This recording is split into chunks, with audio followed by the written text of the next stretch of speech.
The battle of wizards and warriors continues with iron swords. The evil wizard Malkill will take the shape of the earth, wind, water, and fire. Farewell! The fate of the world is in your hands! You're listening to the Piercing Wizard podcast, and I'm your host, Ryan Willett. I'm a professional body piercer with 20 years experience. I travel around the world teaching technique and safety classes, and I'm a member of the Association of Professional Piercers. Listen in as I talk to my friends and colleagues about our industry so we can all stay sharp. Hi everybody, how you doing? And thanks for coming back to another episode.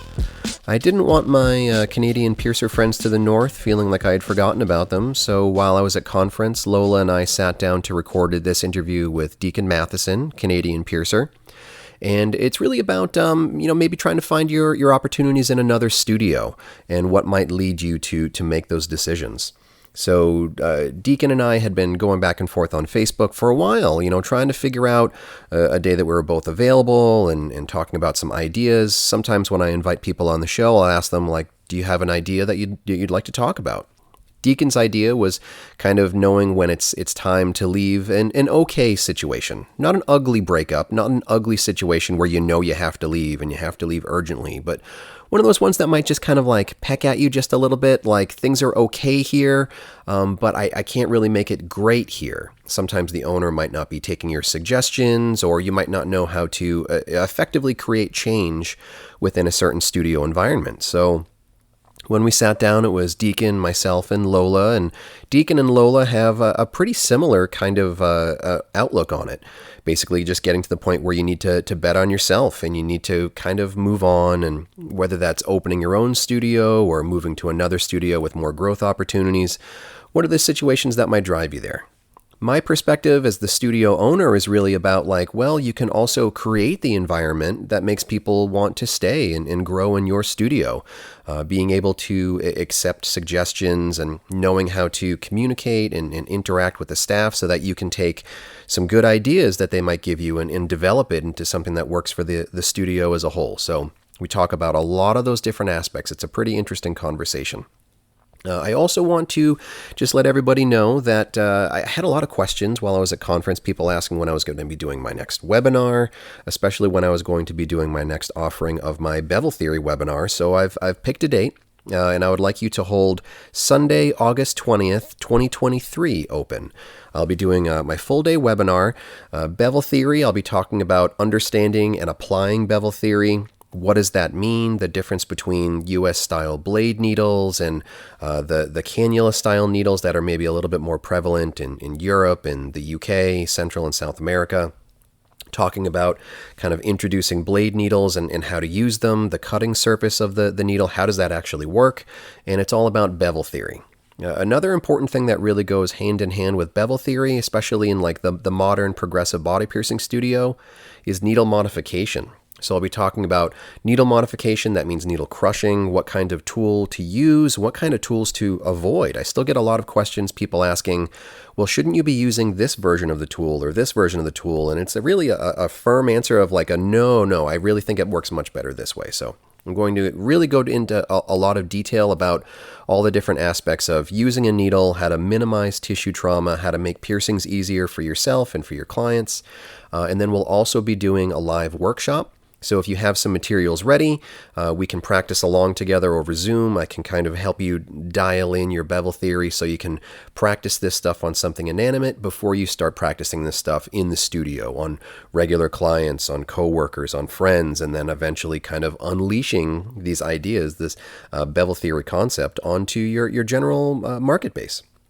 So that'll be Sunday, August 20th, 2023. If you want to get signed up, there's a bunch of different ways you can do it. The easiest, fastest way is probably just go to my website. That's ryanpba.com. You can also go to the Body Art Education by Ryan Willett Facebook page. There'll be an event listing on there. You can just email me, ryanpba@gmail.com, and I'll send you the link. I will be doing a special Patreon discount. So if you are an active subscriber at patreon.com/RyanPBA on the $15 a month Archmage tier or on the annual plan for the Archmage tier, I will give you basically a 1-month discount off your registration fee for the Bevel Theory class. Bevel Theory class will be $100, open to verified professional piercers only. You have to be working within a professional studio environment to be able to register, and I'd like to verify that. $100, but minus $15 if you are an active subscriber on my Patreon page. So go ahead and check out all that information. Get signed up. I'd love to have you there. For now, let's go ahead and get into this conversation with Deacon, myself, and Lola Slider, and I'll be back a bit more at the end. Okay, so we are in Las Vegas for the APP conference. Why don't you go ahead and you do a quick intro, and then we'll have our guest do an intro. My name's Lola Slider, and I am a professional body piercer. I've been piercing since 2010, and I own and pierce at Forest Piercing in Glasgow, Scotland. And who are you, good sir? My name is Deacon Matheson. I am also a professional piercer, as we all are here. I'm from Kitchener-Waterloo, Ontario, which is in Canada. I've been piercing for a little bit over 20 years. A member of Association of Professional Piercers, and I don't travel to teach seminars, and I have a way shittier beard than you. It's okay. One day. We've been trying to schedule something for a good long while, but it hasn't really a month or so aligned. Yeah, your schedule, my schedule, all that stuff, and even this week, just trying to align when you're not in a class or I'm not at an expo or this or that. So I appreciate your time. When I reached out and I invited you onto the show, I was, I always ask people, do you have something on your mind? Do you have something that you think isn't being talked about that you would like to have a conversation about? And the first message that I got from you, it didn't really crystallize in my mind as to what the conversation would be. But then when we talked in person yesterday, It really started to gel for me. And then Lola's interpretation of what you were saying also really started to form ideas in my mind. And I thought it would be a good conversation, and especially something to include Lola on. But what's the basic kind of concept that you wanted to talk about? Like, opportunity is one way to put it for a jumping off point, but how would you phrase it? Yeah, well, I've always kind of looked at my career as though I've been failing upwards in life, right? So it feels like maybe that you don't so much earn an opportunity, but you just kind of you're consistently stumbling into something, or there's a setback that happens. It kind of gets internalized a whole lot, and I think a lot of things almost kind of get viewed for me in the process of failure, or this weird non-linear path of success.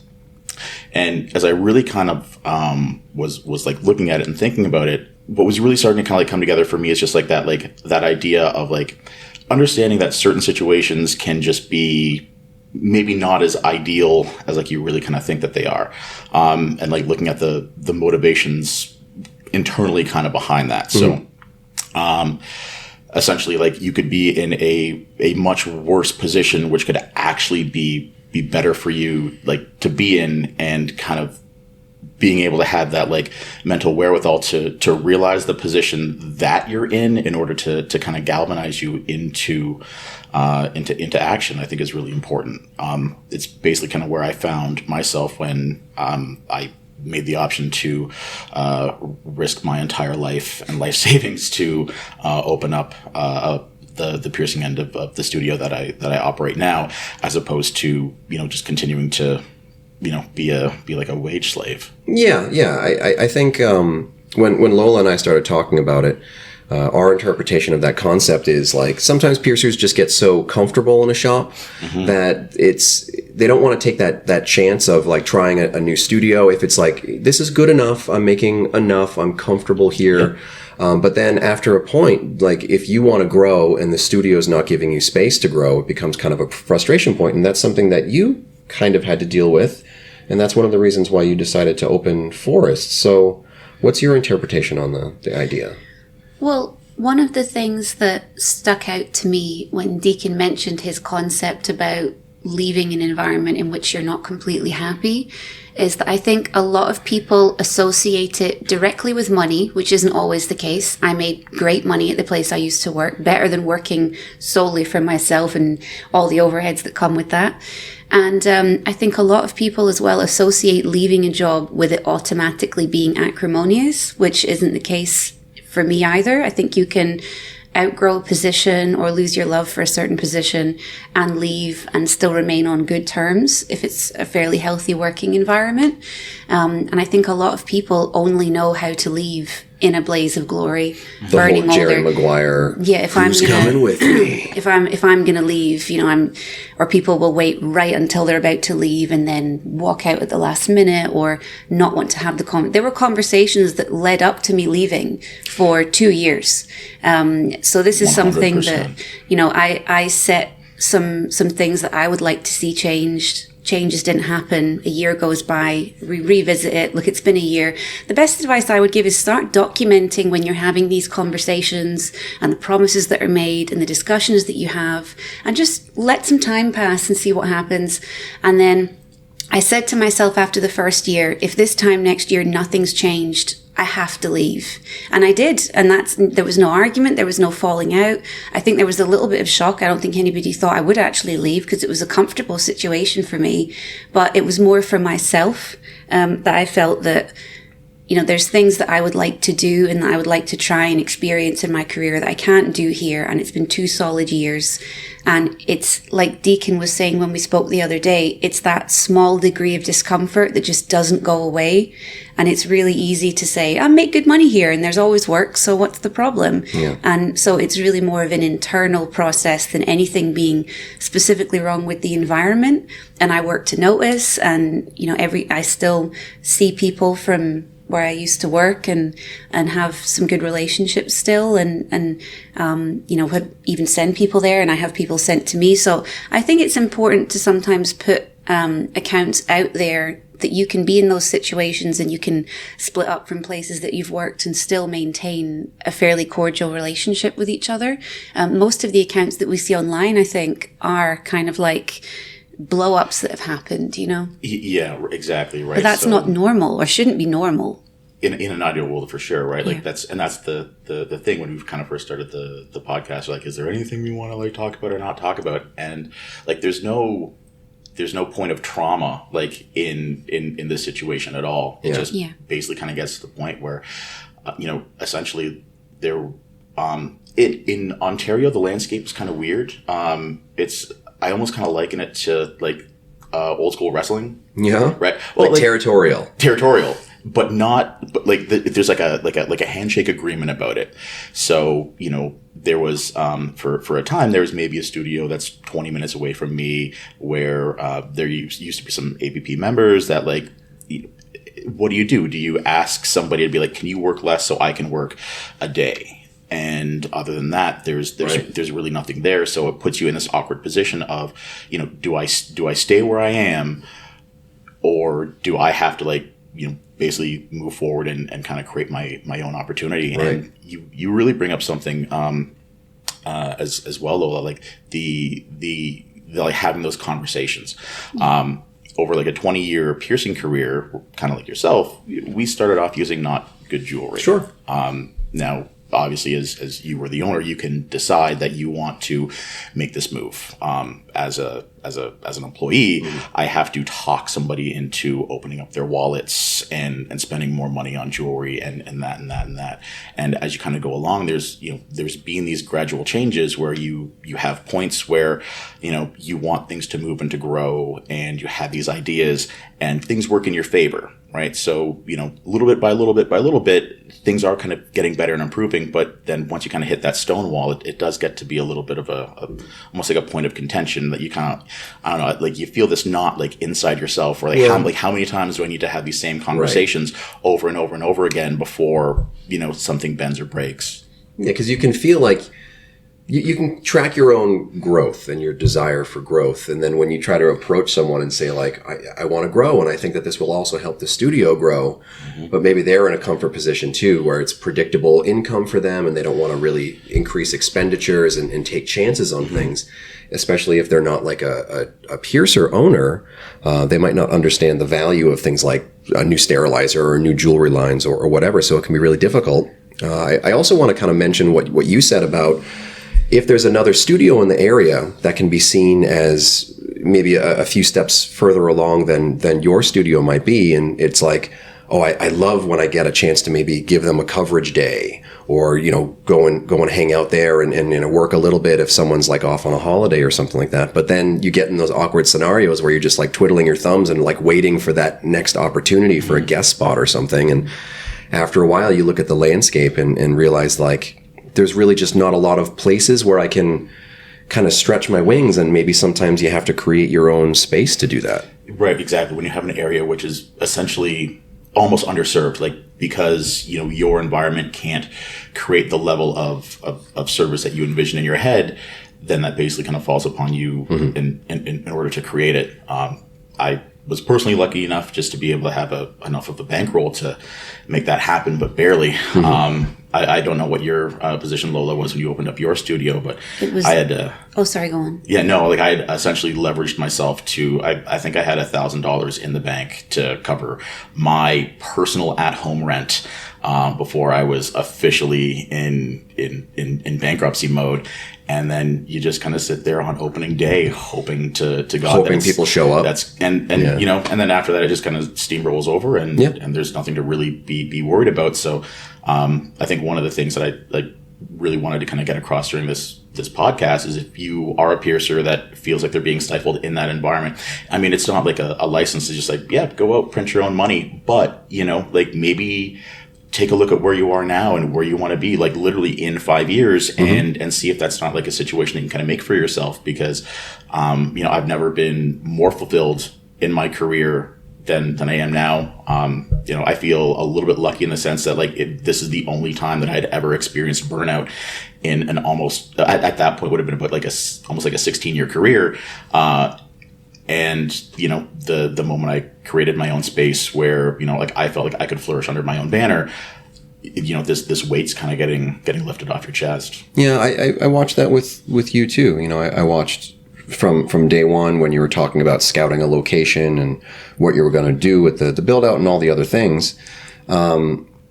Do you feel like you would still maybe be at a former studio if the owner had been more responsive to your ideas and suggestions? Definitely. Yeah. 100%. Like it wasn't like it wasn't an ultimatum. It was never an ultimatum. It became one, I suppose, by the second year, but not something I said out loud. It was more of an internal thing for myself, that we had spoke about it, and in good faith, I didn't just come with ideas. I came with ways to finance those ideas and trajectories for how those ideas would pay for themselves, and really did all the work, all the legwork, all the research to say, if we buy X piece of equipment, here's how it's going to save us money on labor. Here's how much extra money we can bring in with that labor. Here's how that works. I did all of that research because I didn't just want to go with a shopping list and say, buy me this. And so I did that. A year happened.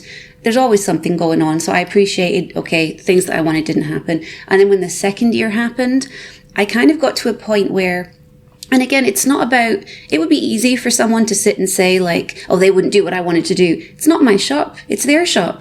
And if they don't want to do it, then that's totally okay because it's their shop. Yeah. And something trying to get to somebody else to like spend money is always going to be a lot harder, right? Something switches in your head when you realize I have all these ideas and all this enthusiasm, and I'm using it to try and make someone else's business stronger. Yeah. And they're not even taking me up on the ideas, which shows this environment isn't working for me because I believe in them. So if I believe in them that strongly, I should take them and I should go and implement them myself.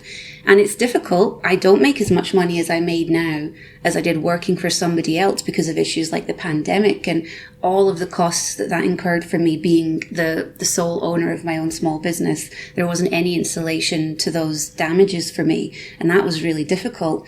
But conversely, I also get to see ideas that I knew would work actually working, which is enormously rewarding. I would imagine so.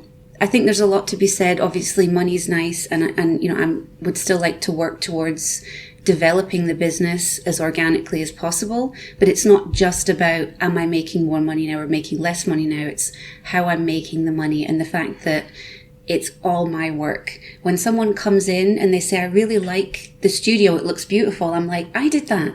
I designed that. I made it look like this because that's the reaction I wanted. And it's little things like that where you're just like, I knew people would like this. That's kind of invaluable. So I think that it's easy to lean into resentment of they won't do this, they won't do that. It's not your shop, it's their shop. And as soon as you let go of the idea that it's yours and realize you've been putting all of your hard work in to someone else's business, and they're not even taking you up on some of the strongest ideas, you realize it's actually nothing personal. It's not your business. It's not a family, you know? Does that kind of resonate with what you were thinking? Yeah, like 100%. You know, like ultimately the reputation of the work is going to be yours. Yeah. Right. But, you know, again, you bring up a lot of really, really, really good points, especially, you know, the idea of almost trying to like salvage that relationship. Yeah. Right. You know, when you have an idea, it's not just an idea. It's a well thought out, well orchestrated plan. Like you almost have a business plan in mind that you go to bring to somebody else looking for essentially like a financier. And when that doesn't happen, again, like a lot of that work that you probably felt that you like, I worked so hard to have all these ideas, to have it all fleshed out, to have it all ready to go.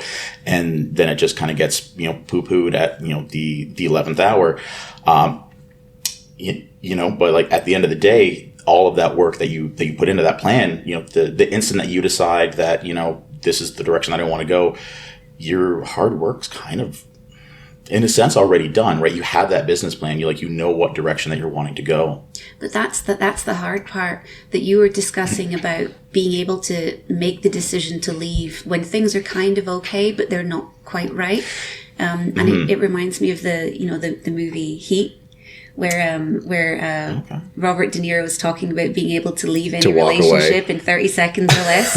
And he's sitting with Al Pacino and he's like, that's the discipline. Yeah. You know, it's being able to tell yourself like, well, I'm going to put a deadline on this and it's my life and I have to draw a line somewhere. And if it's not met, I'm going to walk away from this money, from this security, from people who I've grown to really love over the years. That's really hard. But it's something that if you choose to do, you get to start completely again on your own, which is very rewarding, but that's the hard thing. Mm-hmm. My perspective of it, my side of the conversation is different because I've never had to go through the same kind of thing. I only worked for someone else piercing for a relatively short amount of time at the start of my career. And, you know, I've owned my own studio for over 20 years. And I've had piercers come in where they've obviously wanted to grow. And then some of them, they find their opportunities in my studio. Some of them feel, you know, at different points in my studio it was much smaller and I didn't have as many opportunities for other people because I was struggling to kind of get myself my own opportunities. Exactly, yeah. But a big part of it for a successful business for myself now is listening to what my staff members say and realize that if they want to grow, it's kind of my responsibility as the studio owner to give them those opportunities because I know that if I don't, they're going to find their opportunities somewhere else. I want them to find their opportunities with me and I want us to all succeed together. But I feel like some studios don't really have that same mentality. Yeah, I obviously, like if you look at like the idea behind like staff retention, you know, or like, you know, does it cost more money to get a new customer or to keep an old one? Mm-hmm. You know, the same thing can be applied to your staff essentially, right? Like, and I think especially with piercing, at least the way that it kind of seems to me is that there's, you know, a bunch of tattooers in a studio, there's maybe one or two piercers. Mm-hmm. And so, you know, once that person goes, it doesn't matter how much you have in inventory or whatnot, but like the human element is gone. So you're trying to keep that person like at your studio and have them be fulfilled is obviously going to be like your number one goal. Yeah. Yeah, and it's like any other relationship, personal, professional, whatever. Once you lose that trust, or once someone already kind of decides like this is not the growth place for me, it's very difficult to turn that around. So, you know, if you are a studio owner and you have other staff members, you want to make sure that they feel fulfilled and they feel heard. When I talk to my staff, I always try to encourage them to bring me new ideas. And if they bring me an idea that I think just genuinely won't work for the business, I'm not going to just ignore them and just let their thought die. I'm not going to just say no. I'm going to say, I don't think that would work for us, and here's why. Mm-hmm. But maybe let's adapt your idea. Maybe let's change it, or maybe like bring me different ideas. But I don't want them to feel like I'm just blowing them off or disregarding their input, because they're all really important people in my studio. And like I've gotten some fantastic ideas. Simple things like jewelry, but then other things like studio layout or the way we manage appointments or whatever. Like, I succeed as a business owner because we have a strong team, whether it's big or small or whatever. Like we work well together and we can talk about ideas.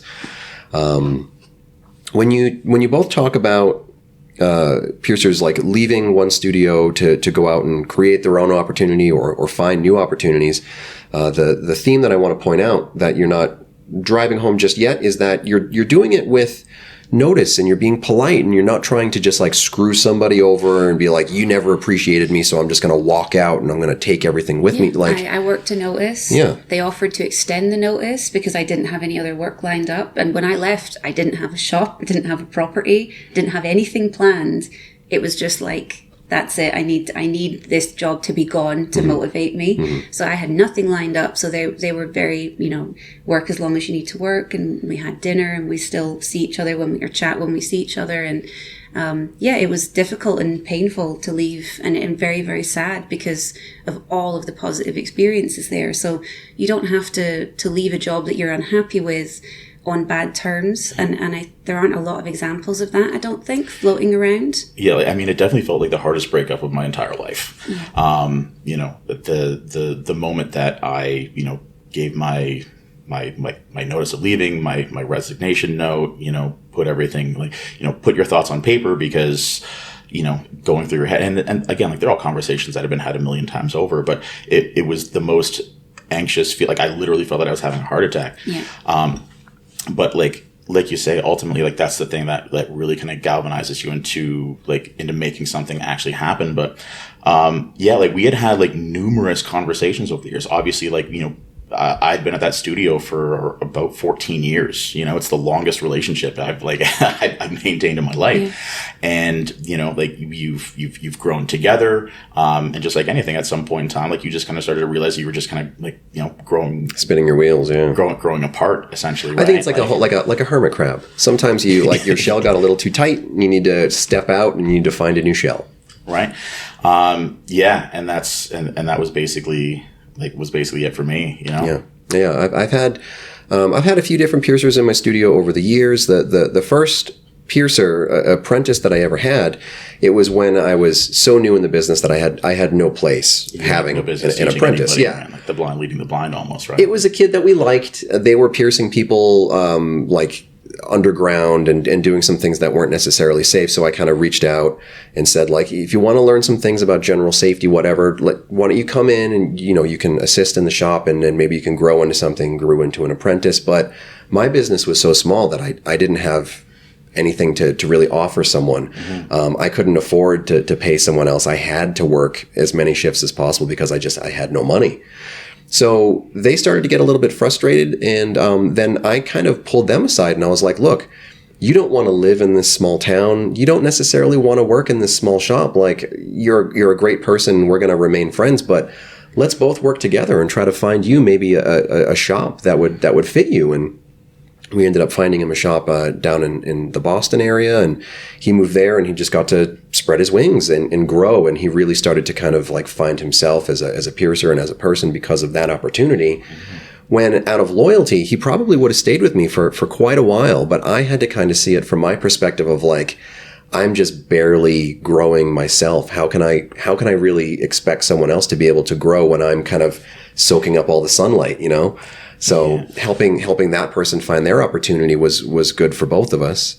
I had another piercer who they got an offer. I saw the writing on the wall. They started going out doing guest spots and things like that. And I was like, you know what? Coming back smelling like another piercer. Right. Who is he? But, then one of the other studios that they clicked with gave them an offer. And I remember he pulled me aside, and he was probably where you felt. And it was like, oh man, I want to say that I appreciate everything so much, but and I was like, are you putting in a notice? And he was like, yeah. And I was like, I appreciate the respect of you giving me a notice. I would be pretty hurt. I've had other staff members, tattooers, just like up and leave.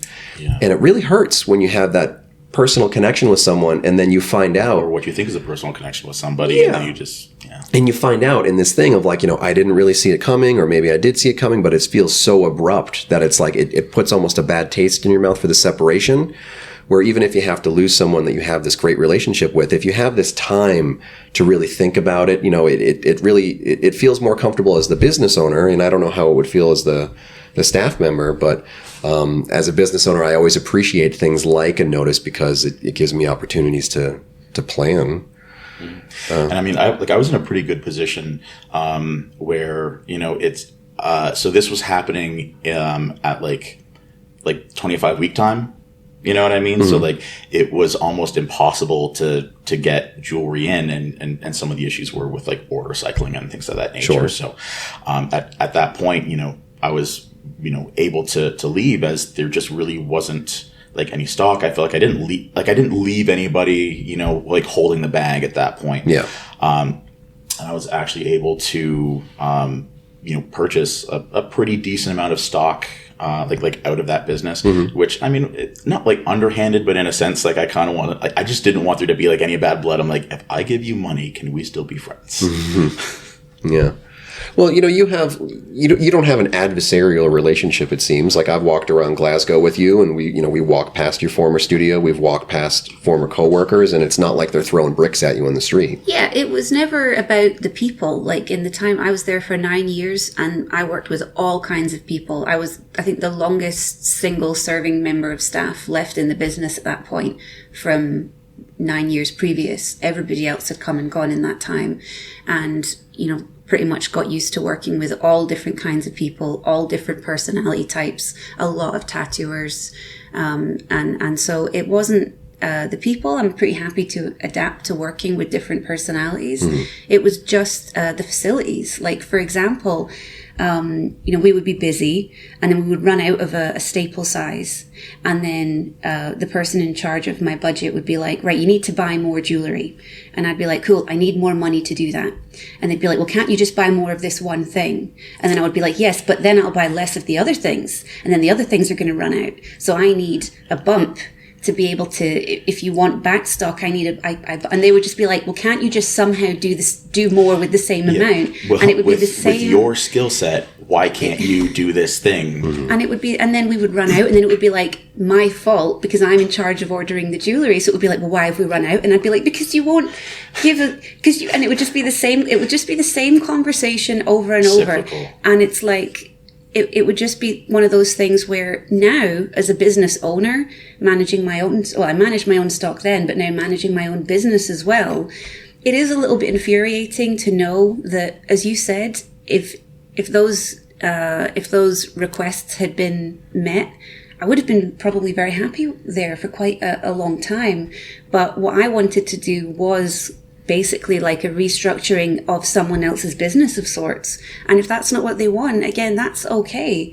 And I think if you are a business owner, like if you own a tattoo and piercing studio and maybe you're having these issues with staff, I think the best thing to do is just be honest with them and say, look, I'm not interested in taking my business in the direction that you want to go in. And that'll probably save a lot of time, because we went round through that loop over and over and over again ad nauseum, to the point where I had 2 years to really think about leaving and doing my own thing. So it wasn't a snap decision or an emotional decision or one that I made when I was sad. Yeah. So I like you say, as a business owner, it's important to listen to your staff. But if you don't agree with their ideas, or you just don't want to implement their ideas, I would just say it's best to tell them that, instead of, oh, well, maybe next month, maybe next year, maybe we can put it in, the next round of improvements or whatever. If you're not interested, just say, and then that keeps the relationship a lot more honest. Otherwise, it seems like you're like dangling that, like you're dangling the carrot in front of them, just waiting for them we're almost to there. take that We're bite. almost there. We're almost at the bit where we can do this. And that's why I did gave myself a year of leeway and then a whole other year. And I was like, it's been 2 years. If we'd have made these changes at the start, they would have long since paid for themselves by this point. But we're still here. And I think that's the point where I just decided to take the energy that I'd been applying and put it into something that was mine. And, like I say, there's nothing at all in that to me is acrimonious or unkind or inconsiderate or anything. It is just business. And in body art, you do get into such a familial relationship with your coworkers. You're around each other so much that it is sometimes hard to take a step back and realize, like, I'm an employee, I'm a commodity in this other person's business. They're going to decide ultimately what happens with their business. And that's not going to change, no matter how good friends we are, no matter how healthy our relationship is. So I think being able to recognize those situations, you're in the pan with the water getting hotter and hotter and not realizing that you're not happy. It is difficult to recognize. Yeah. So just have those boundaries for yourself. Setting yourself a goal, like, this is what I would like to see happen. Here's a reasonable time frame. Is this doable? So instead of just having the same cyclical conversations, you start to build structure around it and really see, are they willing to make these changes? Or are they not? And then you can start to make decisions about your life. Yeah. Like, don't come to me with a problem. Come to me with a solution. Yeah. Is I think really, really important. I've learned a lot about how to be an effective business owner by just talking to my employees, because sometimes they might fall into the same traps that I did for a long time of, like, you see something on Instagram and you're like, well, we have to do that too. So sometimes they'll be like, oh, did you ever think about this? And it's like, well, yes, I did think about that, but then I determined that it wouldn't work in our studio or our client base or something, or, hey, maybe let's try it out rather than spending $2,000 on stuff where it's like a gamble. Why don't we get in one or two pieces, see how we like them, see how clients like them, and then we can grow and we can expand. And it can also help if you communicate with your staff about, like, how a business is run. Like, this stuff can't just appear. Like you said, when it was like weeks and weeks or months and months of wait time, it's like sometimes my staff might come to me and be like, hey, let's put in an order, and be like, okay, cool. If we make an order with, this company today, we're not going to have it until maybe the fall. Yeah. So let's make sure we're picking the appropriate colors for it, or the appropriate quantities for, like, getting ready for Christmas or whatever. There are all these little things, but the main, like, running theme with it is that I'm communicating with them and I'm talking to them, and they're not just like getting like a yeah, I'll throw it on the list. Yeah, keeping, like, open lines of communication, I think is important. Really, really kind of either way. But yeah, I mean, honestly, for myself, I feel like it was probably one of, like, the best things that I ever could have done. Right, like, we're in Las Vegas, where gambling is, kind of the religion, and like, ultimately, like, the gamble that you make on yourself is all, like you're the house, like, that's always something that's going to work out in your favor, right? Like, well, hopefully, yeah. I mean, if you put in the homework, yeah, exactly. Is there advice that you would want to give other piercers? Because I don't want to make it seem like the only advice is quit and open your own shop, because I think that maybe you could learn how to be a better communicator sometimes as a staff member. It seems like both of you were, like, really carefully planning this stuff out and bringing them, like, a plan and not just a half-formed idea. Yeah, that's exactly it. I mean, when I was going through everything, you look at, like, your different companies, figure out what your price points are. Do they offer a buy 6 get 1? Like, how can you bring this to somebody with a plan to make them money? Yeah. And I mean, like, ultimately that's all stuff that you have, but essentially, like, I would say if you haven't taken any, like, intro to business, go for it, right? Like, learn how to make a business plan. You can still salvage, I mean, that relationship. It might even make it better in your own studio, that you don't have to leverage yourself to the point of bankruptcy. If you just have a better way of bringing that information to somebody in that position of power, and really kind of helping them to see what you have envisioned in your head to make that work. Yeah. Because sometimes the better option may not actually be to leave, but to really kind of better your own space in that regard. Yeah, to be like a devil's advocate. Like, if I had a staff member that was just constantly like, what about this? What about this? What about this? And it's like, well, explain how it would benefit the studio and why it's better than what we're already doing. So, being able to articulate a thought is a pretty powerful thing. Yeah, and it's good to have some separation as well between things that are going to benefit the studio and things that are going to benefit your ego and your trajectory as a piercer. Like, I had a lot of ideas, and I would present ideas, and sometimes it would be the same ideas over and over again to try and get them across. But yeah, there would be times that you would have to take a step back and be like, well, again, it's not my business. The thing that I'm doing is going to cost money. It is an investment. It is a risk. it's not my business. So is it really me that's taking the risk? I'm trying to convince the owner to take a risk, and it's their money and it's their shop. Yeah. And ultimately, there is a bias towards, of course, I want to be using this better stuff. Of course, I want to be working with this better stuff. So recognize as well that sometimes there is a bit of ego in it, like, because we all want the pictures and the videos and the content of, look at this awesome work that I'm getting to do now. And you have to recognize that there is a separation between just getting to, be in a playground at work all day with all the equipment and all the stuff that you want to be doing, and making improvements that are safe bets for the studio. And sustainable. And I think I really did try and present ideas that were really well thought out for that reason. But I'm not going to say that there wasn't, part of it that was, I want to be the shop that's doing this. I want to be the person that's implementing this, because there's a big sense of pride in that. And like, I've accomplished this.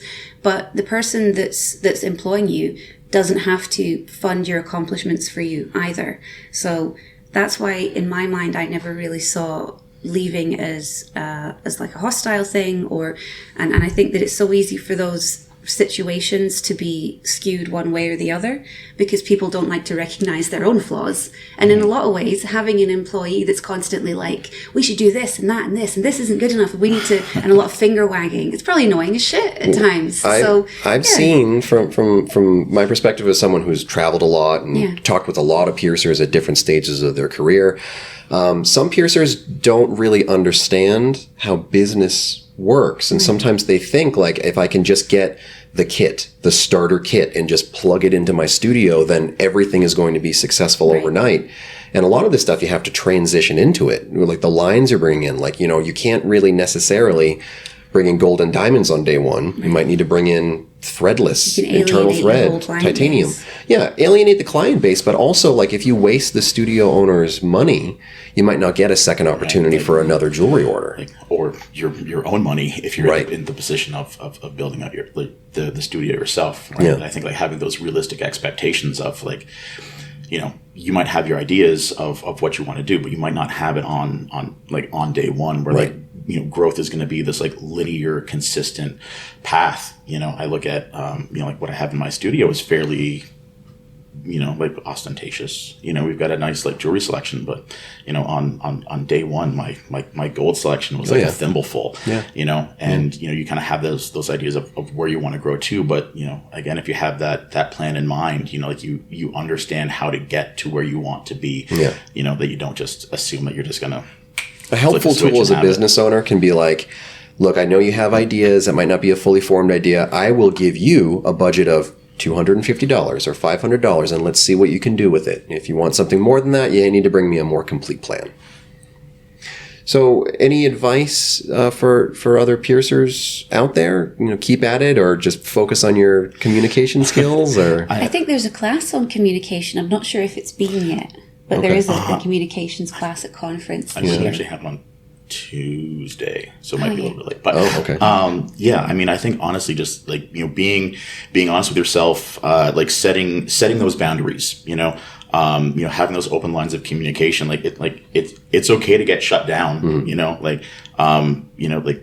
The entire, like, impetus of our entire industry is, like, informed consent. You know what I mean? And, like, no is an answer, and no is a very, very, very loud answer. And if you're hearing no, you kind of know what position that you're in, right? So, if you have those ideas and they're well fleshed out, well thought out, and you kind of have someone saying, like, this isn't us.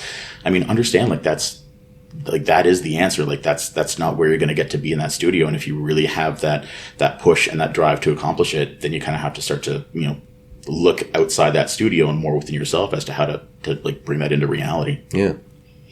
I guess I would say, try and let go of hostility and negative energy if it's something that's no longer affecting you. I mean, relationships in studios are different, and there are some that are truly just complete train wrecks, and you can't blame people for wanting to talk about it at all. Yeah. But there are also a lot of situations where if you're speaking with someone and they're saying, oh, I worked this place, but it was shit, and I worked this place and it was shit, and I worked this place and it was shit, it starts to form an idea in your head of maybe you have some issues yourself there. The maybe lowest common denominator. And so it's difficult, because I actually had someone asked me on Instagram a while ago. It was in one of those Ask Me Anything anonymous things, and they said, do you ever, or how do you feel about the earlier work that you did in your career, meaning using external threaded jewellery and stuff that's not as good as it is now? How do you feel about it? Or, you know, like, what does that mean to you? And I was like, I honestly feel proud of all of the work that I've done. I feel proud of that work because I was moving, I was always improving, I was always getting better. It was industry standard in the country that I lived in, not just the city, but the entire island. It was industry standard. And then I pushed for improvement year after year after year. So it would be easy again for me to be like, oh yeah, that was shit.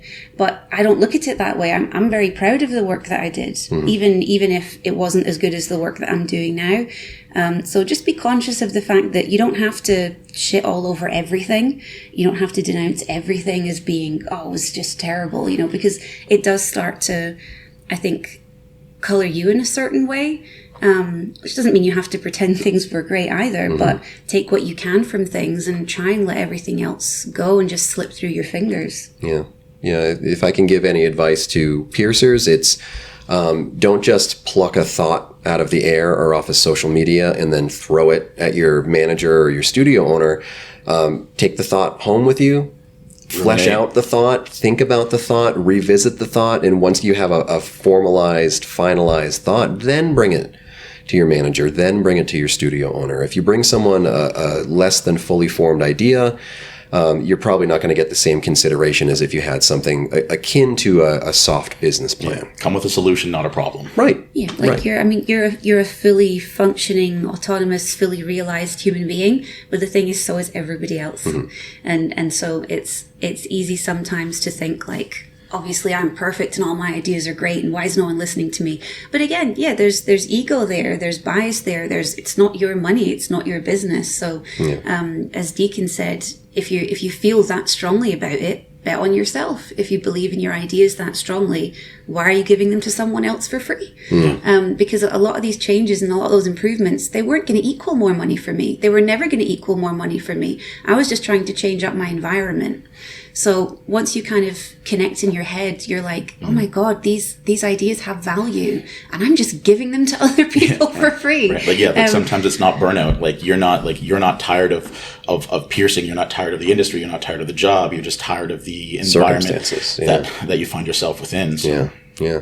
The whole like, the grass is greener on the other side cliche. I also like the grass is greener where you water it. So it's like, if you can be effective in communication, maybe you can make it the environment that you want. But if not, you know, it might be time to move on. Yeah. All right. Well, I think this is probably a good place to wrap it up. Sounds good. So I'm glad that we finally got to coordinate a time. Only took about 2 months, but but you know, once again, for people, like, what's your studio social media contact info? I am Wonderland Studios in Ontario, Canada, Kitchener-Waterloo, if anybody cares. My Instagram is very straight edge. It is through X the X Dust. It is what it is. It's like a literal translation of my name is Through the Dust. But yeah, so at through X the X Dust on Instagram, Wonderland Tattoo Studios in Kitchener-Waterloo, Ontario, Canada. And who are you, young lady? Oh, I'm just waiting for a bus. Oh, okay. All right. Well, I have been Ryan. That has been Lola. This has been Deacon. And thank you for listening to another episode of the Piercing Wizard podcast. Bye. Have a good day. All right, thanks for talking to me, Deacon and Lola. I really appreciated your insight and your thoughts. Again, if you'd like to get signed up for my Bevel Theory all-day webinar, that will be Sunday, August 20th, 2023. You can go to ryanpba.com and get signed up there, and you get a special discount if you're an active Patreon subscriber. I'm working on a bunch of new Patreon content. The votes were cast, and my Patreon supporters wanted to see a tongue video, so I'm working on that currently. I should have that published in the near future. I also have a video planned for Duke piercings. That's paired vertical clitoral hood piercings, and a video about antitragus piercing. So all that is going to be coming out this summer. I'm not exactly sure of the dates just yet because I'm still making those things, but you can expect to see them soon at patreon.com/RyanPBA, and I'll be back with another episode soon. Thanks. For more information about the show, visit piercingwizardpodcast.com or like Piercing Wizard Podcast on Facebook.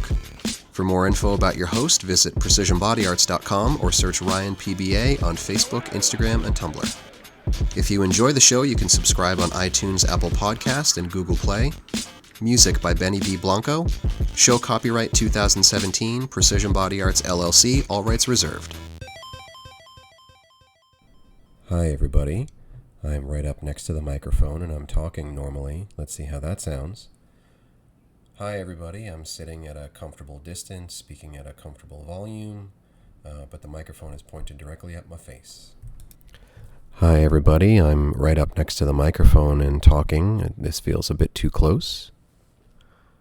Hi everybody, I'm sitting at a comfortable distance and speaking at a comfortable volume, and I don't see as many spikes in the audio.